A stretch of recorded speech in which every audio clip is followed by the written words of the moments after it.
إصدار أعلى شهادة شهرية بعائد 27.4%، وهي الأعلى من الشهادات الشهرية حاليا سواء في البنك الأهلي أو بنك مصر. تعال نشوف التفاصيل وكمان قرار هام من البنك المركزي. بس قبل ما نبدأ الفيديو يا ريت تدعمنا بلايك للفيديو وتشترك في القناة وتفعل الجرس عشان يوصلك مننا كل جديد، وما تنساش تشارك الفيديو على كل أصحابك على السوشيال ميديا لتعم الفائدة. بعد اللايك والاشتراك في القناة تعال بينا نشوف الفيديو الجديد. قبل ما نتعرف على الشهادة الجديدة، البنك المركزي بيعلن عن تعطيل العمل بكافة البنوك في مصر، وده اعتبارا من يوم الثلاثاء الموافق 9 إبريل حتى 14 إبريل، على أن يتم استئناف العمل يوم الاثنين الموافق 15 إبريل 2024. وطبعا زي ما عودناكم هنجيب لكم جميع الشهادات اللي بتصدر جديدة واللي بيتم إصدارها في جميع البنوك العاملة في مصر، خصوصا بعد رفع أسعار الفايدة وارتفاع أسعار الفايدة من البنك المركزي في اجتماعه الأخير، واللي بعدها بدأت جميع البنوك بإصدار وتحريك أسعار الفايدة على معظم الشهادات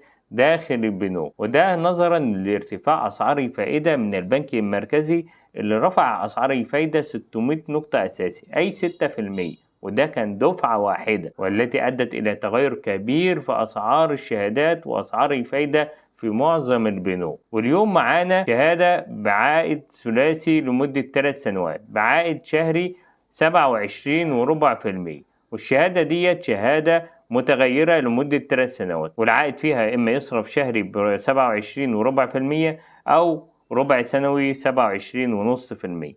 وكمان يمكنك الاقتراض بضمان الشهادة، وبتصدر الشهادة فئة 1000 جنيه ومضاعفات 1000 جنيه.